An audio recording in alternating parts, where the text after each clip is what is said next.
The morning of October 14th, 1943, 26,000 feet above Schweinfurt, Germany. Inside the cockpit of a B-17 flying fortress named Mizpah, First Lieutenant William R. Lawley III checked his watch. It was 10:23 in the morning. In exactly 7 minutes, his fighter escort would run out of fuel and turn back toward England. He knew this because everyone knew this. The Germans knew it. The British knew it. Every pilot in the 320 bomber formations stretching across the cold German sky knew it. The P-47 Thunderbolts had maybe 250 miles of combat radius on a good day with drop tanks. They'd pushed it to the absolute limit today, but the mathematics of fuel and distance were immutable. At 10:30, the escorts would waggle their wings in farewell and bank away toward home, and the bombers would continue alone into the heart of the Reich. This was not a secret. This was the iron law that governed the air war over Europe in the autumn of 1943. American bombers could reach any target in Germany. American fighters could not. 7 minutes. Lawley scanned the sky. The Thunderbolts were still there, silver crosses against the white clouds, weaving above the bomber stream. He'd flown 21 missions. He knew what came after the fighters left. First, the silence on the radio. Then, the small dark shapes appeared at 11 o'clock high. Then, the rolling, slashing attacks, Focke-Wulf 190 fighters coming in from the sun at 400 miles per hour, their 20mm cannons already firing. The bomber crews called it the Gauntlet. The Luftwaffe had a different name, Brennpunkt, the burning point, the exact geographical coordinate where the American escorts ran out of fuel, the place where German fighter controllers stacked their interceptors in deadly patient layers, waiting. If you're enjoying this deep dive into the story, hit the subscribe button and let us know in the comments from where in the world you are watching from today. What Lieutenant Lawley didn't know, what no one could know that morning, was that in exactly 109 days, everything was going to change. A single number on an engineering specification sheet was about to rewrite the fundamental equations of the air war. That number was 450 miles. The combat radius of the Lockheed P-38 Lightning fighter equipped with external drop tanks, 450 miles, meant London to Schweinfurt. It meant London to Frankfurt, to Augsburg, to Munich. It meant, for the first time in the war, that American fighters could escort bombers all the way to their targets deep inside Germany and still have fuel to fight. The Luftwaffe had built their entire defensive doctrine around the assumption that this was impossible. They had examined the physics of flight, calculated the fuel-to-weight ratios, studied the range performance of every fighter aircraft in the world, and concluded with German thoroughness that long-range escort fighters were a technological impossibility. Any fighter with sufficient range would be too heavy, too slow, too unmaneuverable to survive combat against purpose-built interceptors. They were wrong, and that mistake was going to cost them the war. To understand why 450 miles mattered, you must first understand what it meant to fly a bomber into Germany in 1943 without escort. The Boeing B-17 Flying Fortress earned its name honestly. 13 50 caliber machine guns bristled from every angle: nose, tail, waist, ball turret, chin turret, dorsal turret. The official doctrine, promoted in training films and technical manuals distributed throughout the 8th Air Force, stated that properly flown bomber formations were virtually impregnable to fighter attack.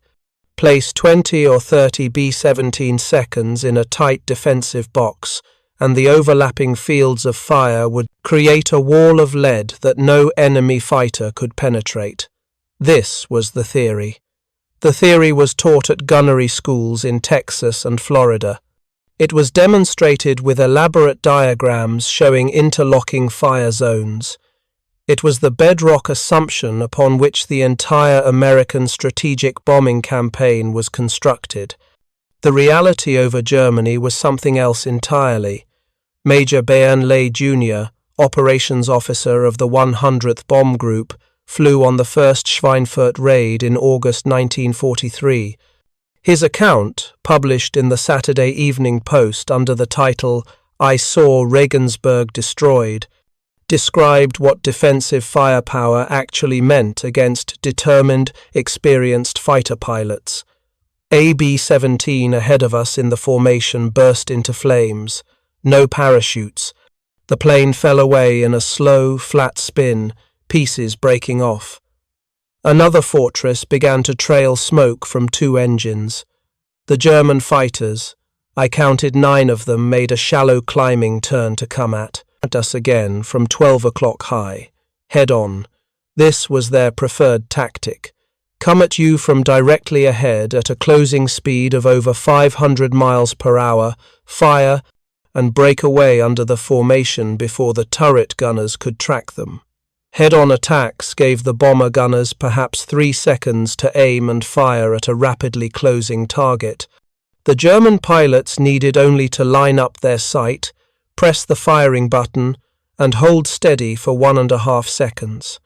Their concentrated cannon fire, often 4 20mm guns and 2 13mm machine guns per fighter, could shred a B-17's cockpit and nose section in a single pass.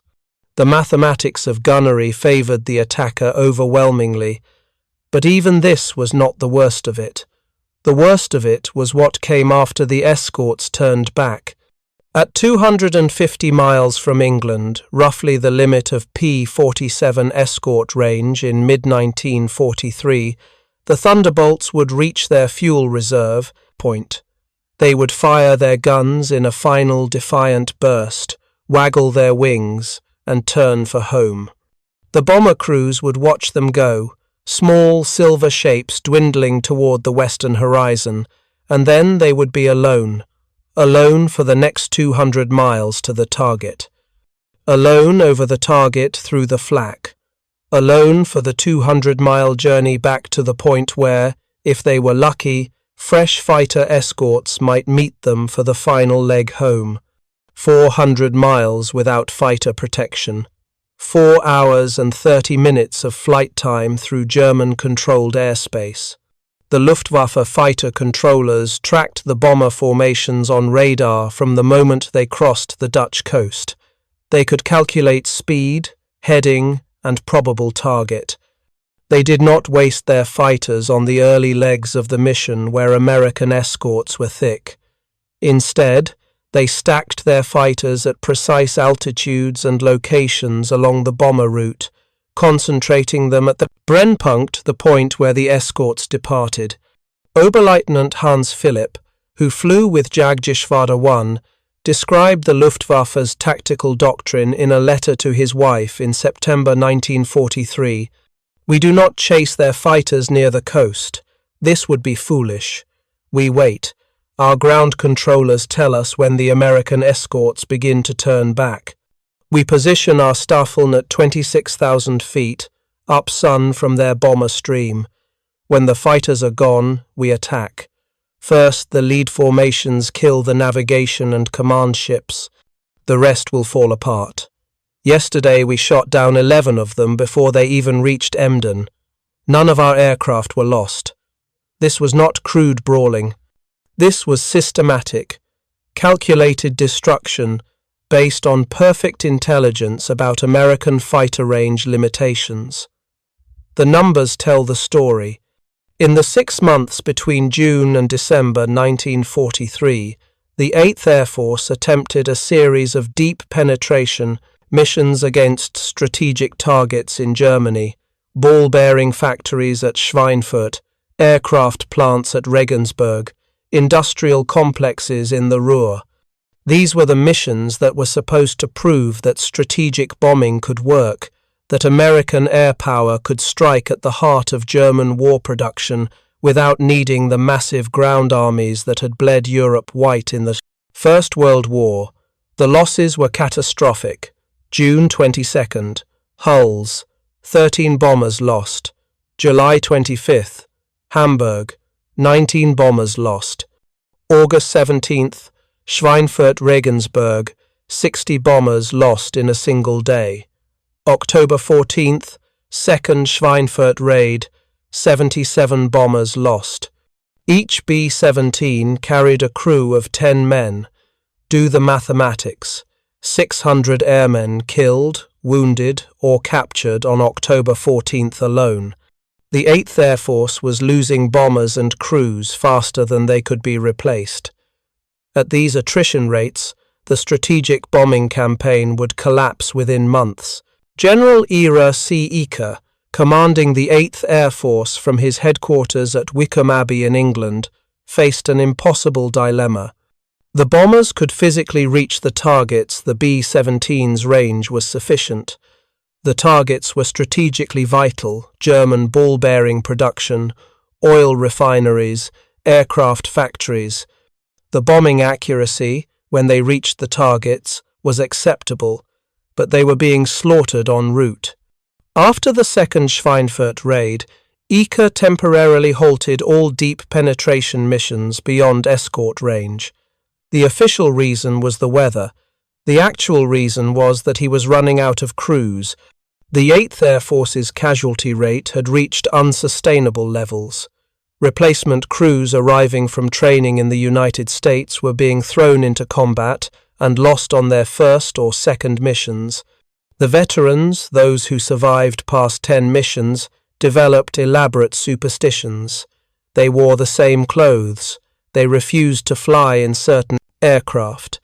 They counted the missions remaining to complete their 25-mission tour and calculated, privately, their odds of survival. Most concluded the odds were poor. The mathematics were grimly simple. If each deep penetration mission cost the 8th Air Force 6% of its bombers and crews flew 2 missions per week, then statistically 3/4 of all crews would be lost before completing a 25-mission tour. 3 out of 4 men would not go home. This was the context into which the P-38 Lightning entered the European theatre in numbers in late 1943. This was the crisis that 450 miles of combat radius was about to solve. The Lockheed P-38 Lightning was an aeronautical anomaly. In a sky full of sleek, single-engine fighters, the P-47 Thunderbolt, the P-51 Mustang, the British Spitfire, the German Messerschmitt Bf-109, and Focke-Wulf 190, the Lightning looked like nothing else.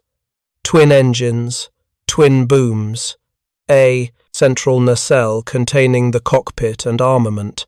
When Luftwaffe pilots first encountered it, they called it der Gabelschwanz-Teufel, the fork-tailed devil. The P-38's twin-boom design was not an aesthetic choice.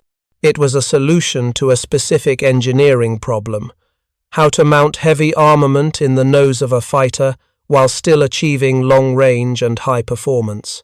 Conventional single-engine fighters mounted their guns either in the wings or firing through the propeller hub, using synchronization gear that timed the bullets to pass between the spinning propeller blades. Both solutions had drawbacks. Wing-mounted guns had convergence problems. The bullet streams from left and right wings only converged at a specific distance, making gunnery difficult. Firing through the propeller hub limited the size and number of weapons. The P-38's design eliminated both problems. The engines were in the booms, leaving the entire nose of the central nacelle free for weapons. A P-38 carried one 20mm cannon and 4 50-caliber machine guns, all firing straight ahead with no convergence issues. This concentration of firepower, combined with the aircraft's high speed and excellent visibility from the greenhouse cockpit, made it a formidable gun platform. But the P-38's real advantage was range. A single-engine fighter carries its fuel in the fuselage or wings, competing for space with the engine, pilot, ammunition, and structure. The P-38's twin-boom configuration allowed for large fuel tanks in the wings and center section. With internal fuel only, a P-38 had a combat radius of approximately 400 miles. Add external drop tanks, either 150 or 300-gallon tanks carried under the wings, and the radius extended to 450 miles or more. 450 miles. The number appears simple on a specification sheet. In practice, over the geography of Western Europe, it was revolutionary. From Debden, England, one of the main 8th Air Force fighter bases, to Schweinfurt, Germany, 430 miles, to Frankfurt, 420 miles, to Stuttgart, 470 miles, to Munich, 500 miles. For the first time, American fighters could reach the major industrial targets deep in southern Germany. They could escort the bombers all the way to the target, remain over the target area, and escort them home. The Brennpunkt would cease to exist if the P-38 seconds worked. The Lockheed P-38 was not new to combat in late 1943. The aircraft had been operational since 1941. P-38 seconds flew in North Africa with the 12th Air Force. They flew in the Pacific with the 5th and 13th Air Forces. In April 1943, P-38 seconds from the 339th Fighter Squadron flew one of the longest fighter intercept missions in history, shooting down Admiral Yamamoto's transport aircraft over Bougainville, a round trip of nearly 1,000 miles. So why weren't they escorting bombers over Europe in the summer of 1943? The answer was production, allocation, and teething problems. Lockheed's Burbank factory could not produce P-38 seconds fast enough to meet demand from every theater. The Mediterranean and Pacific theaters received priority because conditions their longer ranges, fewer advanced enemy fighters, warmer weather played to the P-38's strengths. The European theater, with its cold, high-altitude combat environment, exposed the Lightning's weaknesses. The P-38's Allison V1700 engines were not equipped with cockpit heaters in early models. Pilots flying at 25,000 feet over Germany in winter suffered frostbite on their hands and feet. The engines themselves were prone to failure in the extreme cold. The intercoolers would ice up, oil would congeal, engines would seize. More seriously, the early P-38 seconds suffered from compressibility problems in high-speed dives, a phenomenon where the aircraft approached the speed of sound and lost control effectiveness. German pilots learned that they could escape a pursuing P-38 by diving steeply. The Lightning pilot would either have to break off the pursuit or risk losing control. These were not trivial problems. In a combat environment where German fighters regularly dived away from combat at terminal velocity, an aircraft that couldn't follow was at a severe disadvantage. But Lockheed engineers were working on the problems. The P-38J model, which began reaching England in quantity in October 1943, incorporated improved intercoolers, better cockpit heating, and most importantly, dive flaps, hydraulically operated flaps on the lower surface of the wing that allowed the pilot to maintain control in high-speed dives. The P-38J could match or exceed the performance of the German Bf-109 and FW-190 in most flight regimes, and it could do it 450 miles from base. The 55th Fighter Group was the first unit in the 8th Air Force to operate P-38 seconds over Germany. They flew their first escort mission on October 15, 1943, exactly 1 day after the disastrous second Schweinfurt raid. The timing was not coincidental. The Schweinfurt losses had made it brutally clear that unescorted daylight bombing deep into Germany was unsustainable. The P-38 seconds were rushed into service as an emergency measure. The Luftwaffe was about to discover what 450 miles meant in practice. Hauptmann Hans-Joachim Jabs flew Bf-1 to 10 night fighters with Nachtjagdgeschwader 1, but in late 1943, experienced Luftwaffe pilots were being pulled from night operations to bolster the day fighter forces, hemorrhaging losses over the Reich. On November 3, 1943, Jabs found himself at the controls of a Bf-109 G6, climbing through broken clouds over Wilhelmshaven to intercept an American bomber formation. The tactical situation was familiar. The radar stations at Heligoland had tracked a large formation of American bombers, perhaps 200 aircraft proceeding inland from the North Sea. Ground control calculated their heading and speed. The target appeared to be Wilhelmshaven itself, or possibly Bremen. German fighters from 3 Jagdgeschwader were vectored to intercept. Standard procedure: let them come inland. Avoid combat with the escorts near the coast. Wait for the Brennpunkt. Attack when the American fighters turn back. Jabs reached altitude at approximately 10:45. His Starfall 9 aircraft formed up in loose combat formation at 27,000 feet. From this altitude, he could see the contrails of the American formation stretching across the pale November sky like white chalk lines on a blackboard. He could see the escort fighters too, weaving above the bombers. P-47 Thunderbolts, probably from the 56th Fighter Group at Halesworth.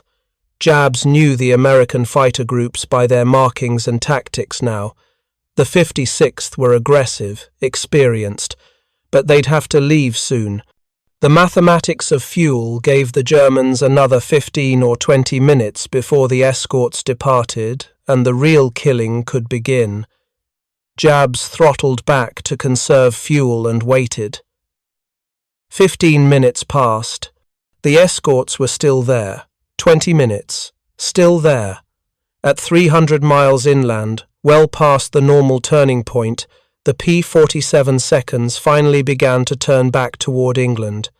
Jabs's ground controller immediately called the attack. All units proceed to Brennpunkt. The Americans are now unescorted. But as the Starfall rolled into their attack run, Jabs saw something that didn't fit the pattern. There were other fighters with the bombers, not P-47 seconds. These were twin-boomed, twin-engine aircraft, P-38 Lightnings. The Luftwaffe intelligence officers had briefed them on the P-38. A few had been encountered over France and the Low Countries in previous weeks. They were fast at high altitude, faster than a Bf-109 by 20 or 30 miles per hour up where the bombers flew.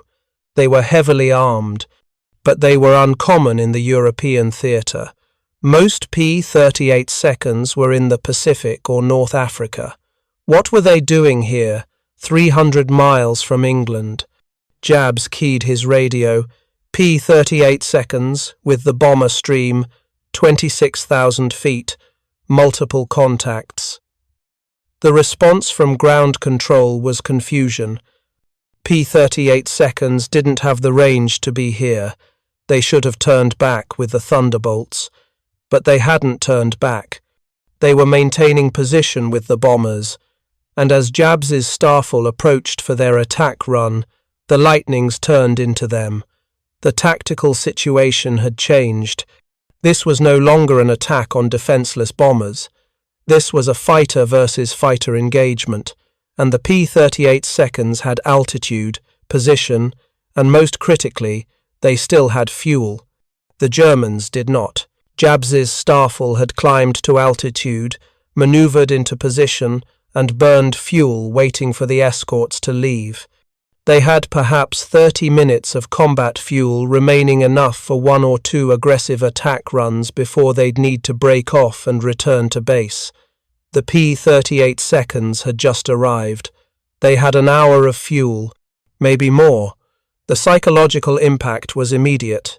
The entire German tactical doctrine position, wait, attack when the escorts leave, had just collapsed. The escorts weren't leaving. The Staffel engaged anyway. Orders were orders. But the engagement was brief and inconclusive.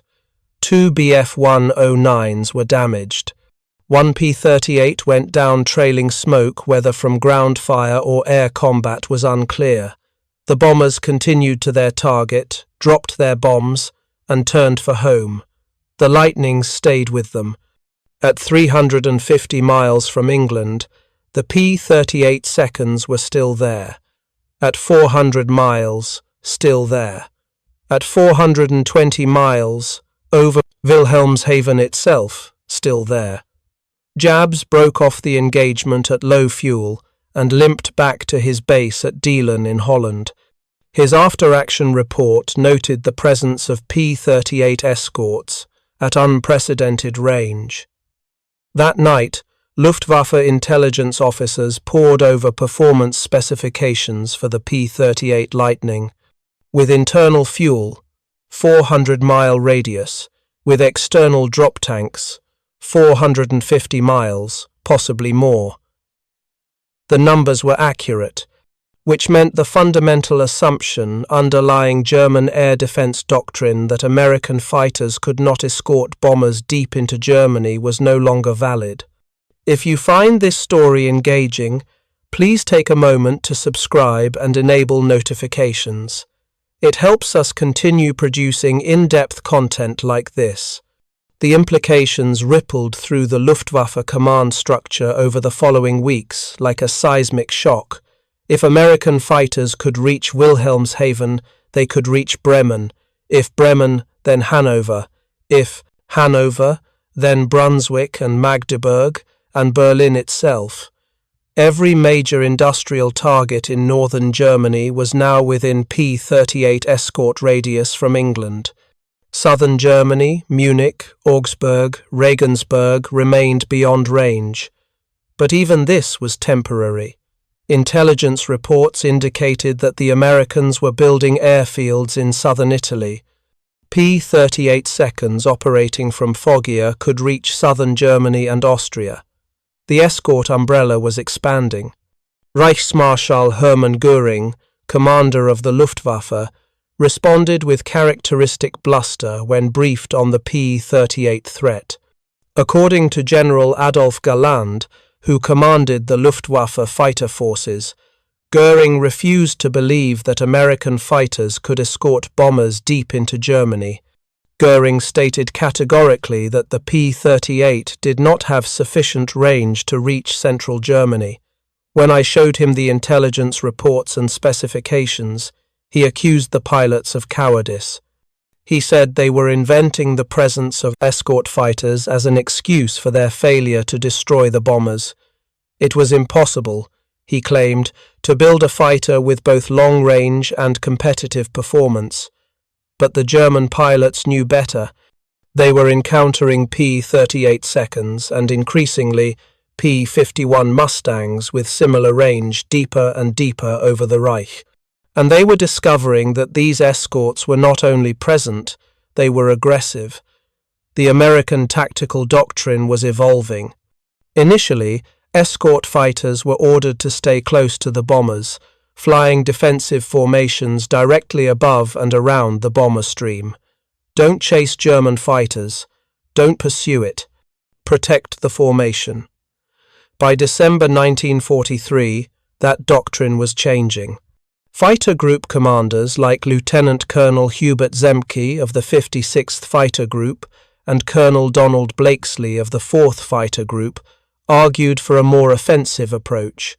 Sweep ahead of the bombers, engage German fighters on the climb before they reached attack position, and hunt them over their own airfields. The long-range escorts made this possible. A P-38 or P-51 could fly ahead of the bomber stream, sweep an area clear of German fighters, then return to the bombers and still have sufficient fuel for the return flight. The Luftwaffe fighter controllers suddenly faced an impossible problem. American fighters were everywhere, not just with the bombers, but ahead of them, on the flanks, behind them. The carefully calculated intercept points were being swept by American fighters before the German interceptors could reach attack position. The hunters had become the hunted. The human cost of this transition played out in the cockpits of German fighters throughout the winter of 1943 and spring of 1944. The Luftwaffe was bleeding experienced pilots at rates that could not be sustained. Lieutenant Heinz Noak flew Bf-109s with Jagdgeschwader 11, based at Oldenburg. His diary entries from December 1943 through March 1944 document the progressive deterioration of the Luftwaffe fighter force. December 12th. Engaged enemy bombers over Emden. P-38 Escorts intervened before we could press home our attacks. Oberfeldwebel Müller failed to return. We claimed 2 bombers were destroyed but cannot confirm. January 5th, 1944. The Americans are using new tactics. Their fighters no longer wait for us to attack the bombers. They come hunting for us at our assembly points. Lost 3 aircraft today, including Hauptmann Steckmann, who had 42 kills. The new pilots from training don't last a week. February 20th. Big week, they are calling it. The Americans have been coming every day in massive strength. We shot down bombers, yes, but we lost 17 pilots from the Geschwader in 4 days. Replacements arrive with less than 150 hours total flying time. We are sending them up against Americans who have been flying combat for 6 months or more. It is murder. Big week, February 20th through February 25th. 1944 marked the point where the long-range escort fighters shifted the balance of attrition decisively against Germany. The 8th Air Force launched massive raids against German aircraft production facilities. The Luftwaffe responded in strength, throwing up every available fighter to defend their aircraft factories. The Americans were waiting for them with P-38 Lightnings and P-51 Mustangs at full strength, flying top cover for the bombers. The ensuing air battles were the largest of the war in Europe. Over 2,500 American heavy bombers participated. Over 1,000 German fighters responded. In 6 days, the Luftwaffe lost over 450 fighters and pilots. Many were shot down by the bombers' defensive fire, but the majority fell to American escort fighters that now ranged freely across Germany. German training bases, already struggling with fuel shortages, could not replace these losses. The average training time for new German fighter pilots dropped from 240 hours in 1942 to under 150 hours by mid-1944. The Americans, by contrast, were getting stronger. New fighter groups arrived in England. The P-51 Mustang, with range even greater than the P-38, became the dominant American escort fighter. Production of both aircraft ramped up throughout 1944. The mathematics were brutal and irrevocable. The Luftwaffe was losing more fighters each month than German industry could produce. The pool of experienced pilots was being exhausted. Replacements were being thrown into combat with minimal training and were dying in their first engagements. Johannes Steinhoff, one of Germany's most successful fighter pilots with over 150 victories, described the situation in early 1944. We were not defeated in the air by better aircraft or better pilots, though by 1944 the Americans had both. We were defeated by mathematics. They could be everywhere over the targets, over our bases, over our training fields. We had to defend hundreds of miles of airspace with shrinking numbers. They could choose when and where to fight. We had no choice. We had to come up and defend, and when we came up, they were waiting with fuel to spare. The strategic consequences of the long-range escort fighter extended far beyond air superiority over Germany. The P-38 and P-51's 450-mile combat radius created cascading failures throughout the German war economy and military structure. Consider German oil production. The synthetic fuel plants at Leuna, Politz, and Brux were Germany's primary source of aviation gasoline. These facilities were located deep in central Germany and Silesia, well beyond the range of escort fighters in 1943. They were heavily defended by flak and fighters, but attacks were rare because unescorted bombers suffered catastrophic losses. By spring 1944, long-range escorts could reach these targets. The 15th Air Force, operating from Italy, could escort bombers to Ploesti in Romania, Germany's natural oil source. Between May and August 1944, coordinated attacks by the 8th and 15th Air Forces reduced German aviation fuel production by 90%. Without fuel, the Luftwaffe could not train new pilots adequately. Without adequate training, new pilots died quickly. Without experienced pilots, the Luftwaffe could not defend the oil plants. The cycle accelerated. By June 6, 1944 D-Day, the Luftwaffe was functionally defeated as a strategic force. The Allied invasion of Normandy was supported by overwhelming air superiority. Luftwaffe reconnaissance aircraft attempting to photograph the invasion beaches were shot down or driven off. German fighters attempting to attack the invasion fleet were intercepted by Allied escorts long before they reached their targets. General Marshal Erwin Rommel, commanding German forces in France, had begged for air cover over the invasion beaches. He estimated that at least 300 fighters would be needed to have any chance of disrupting the Allied landings. On the morning of June 6, 2 German fighters appeared over the beaches. 2 out of the 300 Rommel had requested. The rest of the Luftwaffe fighter force was burning over Germany, shot down by American escorts that could reach anywhere, stay as long as necessary, and still return home safely. General Dwight Eisenhower, Supreme Allied Commander, later wrote, "The decisive battle of the war in Europe was not fought on the beaches of Normandy. It was fought at 25,000 feet over Germany in the winter and spring of 1944. That battle was won by the bombers and their long-range escort fighters before the first soldier hit the beach. The numbers document the magnitude of the shift. In the 6 months before long-range escorts became operational, June through November 1943, the 8th Air Force lost 438 bombers in combat. The loss rate per mission averaged 5.7% for deep penetration raids beyond escort range. In the 6 months after December 1943 through May 1944, bomber losses declined to 3.1% per mission, despite vastly increased operational tempo and deeper penetration.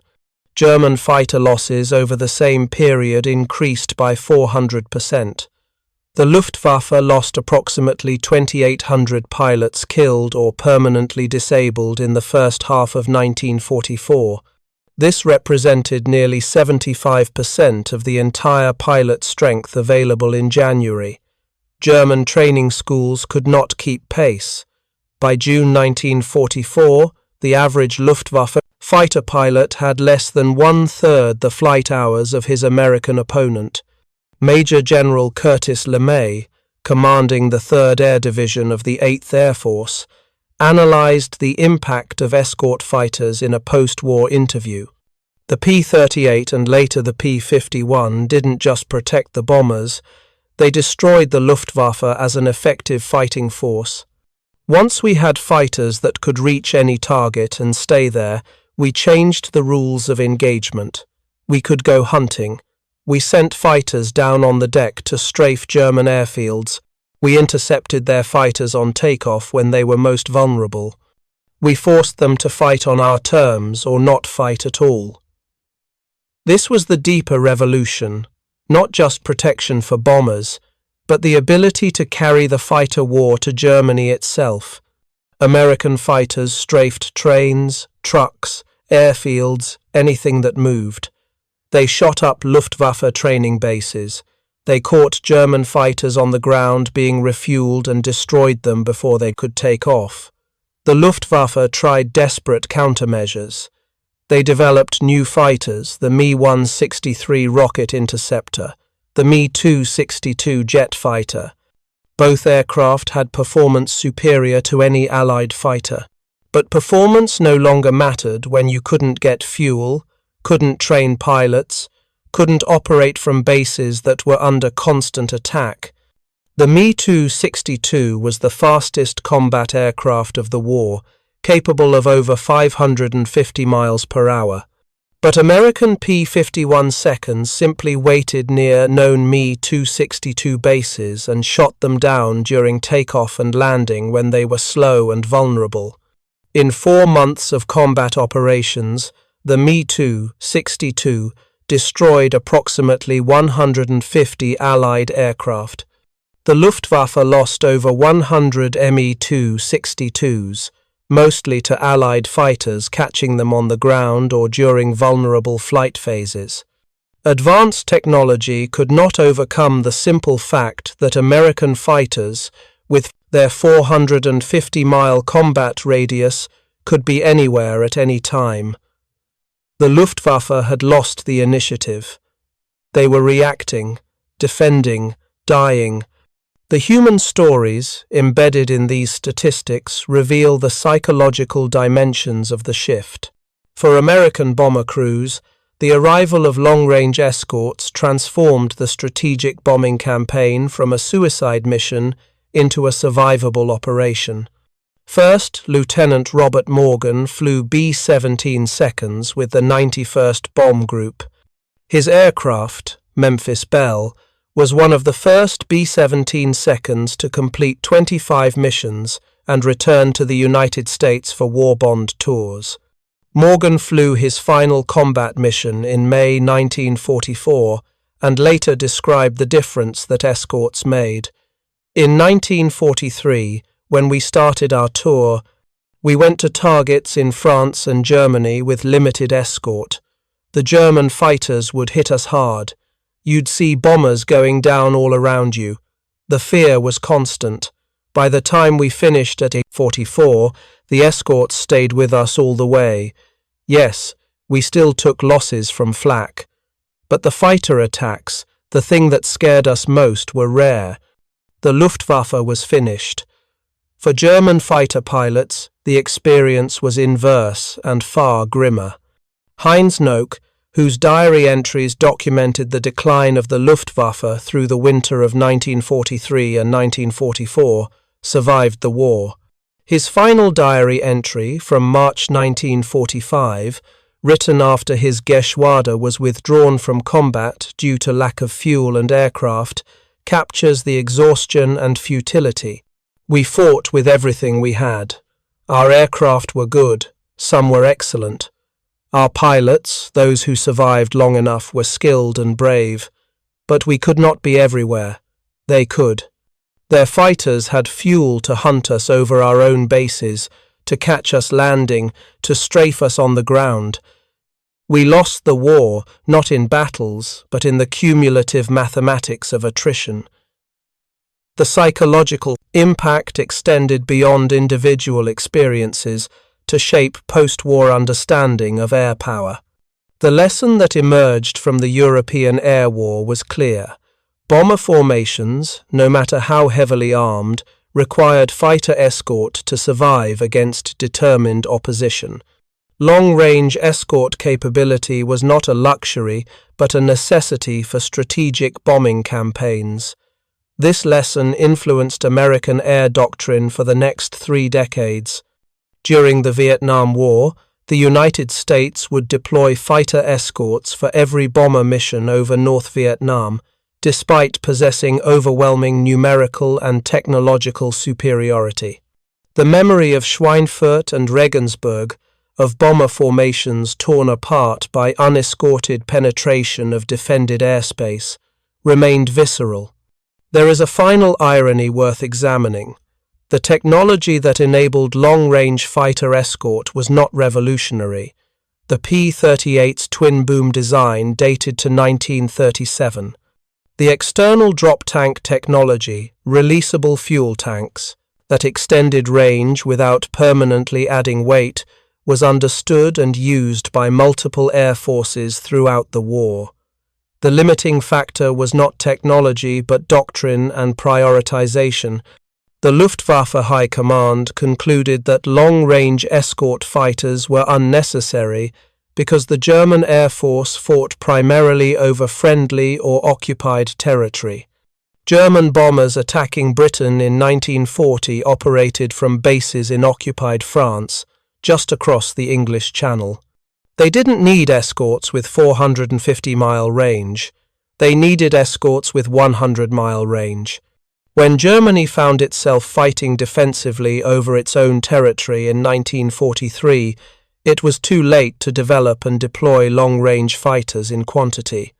The German twin-engine fighters, like the Bf 1-10 and Me 4-10, were designed for other roles and lacked the performance to survive against American single-engine fighters.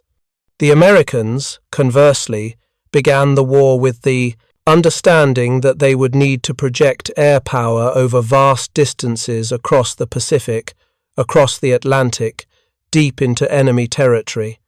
The P-38's design emerged from a 1937 Army Air Corps specification calling for an interceptor with long range and heavy armament. That specification, written 6 years before the air war over Germany reached its crisis point, determined the outcome: 450 miles. A number on a specification sheet from 1937. A design requirement that seemed almost academic at the time. But that number, translated into operational capability by late 1943, broke the back of the Luftwaffe and made the Allied invasion of Europe possible. The final accounting remains stark. Between D-Day in June 1944 and the German surrender in May 1945, the Luftwaffe lost over 18,000 aircraft and approximately 15,000 pilots. Most of these losses occurred over Germany, defending against American and British bomber raids escorted by long-range fighters. The 8th Air Force lost approximately 6,000 heavy bombers during the entire war in Europe. More than half of these losses occurred in 1943, before long-range escorts became operational in strength. The strategic bombing campaign destroyed approximately 40% of Germany's industrial capacity and forced the Germans to divert massive resources, guns, ammunition, aircraft, personnel into air defense that could have been used on the eastern or western fronts. The economic and military impact was enormous, but this impact was only possible because of 450 miles of combat radius. Without that range, the bomber offensive would have collapsed in late 1943 under unsustainable losses. With it, Allied air power achieved uncontested superiority over Europe and contributed decisively to Germany's defeat. There is a museum at the Royal Air Force Base at Duxford in England. Among the restored aircraft on display is a P-38 Lightning, painted in the colours of the 20th Fighter Group, one of the first P-38 units to operate over Germany in 1944. The information placard beside the aircraft lists specifications: wingspan, length, engine type, armament, and combat radius, 450 miles. It is, the placard notes, considered one of the decisive aircraft of the Second World War. Not because it was the fastest or the most maneuverable or the most advanced, but because it could fly far enough to change the fundamental balance of the air war at the moment when that balance hung in question, 450 miles. The distance between defeat and victory, between an unsustainable bloodletting over Germany and air superiority that made invasion possible, between watching your escorts turn for home and knowing they would stay with you all the way to the target and back, a single number that changed the war. Thank you for reading. For more detailed historical breakdowns, check out the other videos on your screen now, and don't forget to subscribe.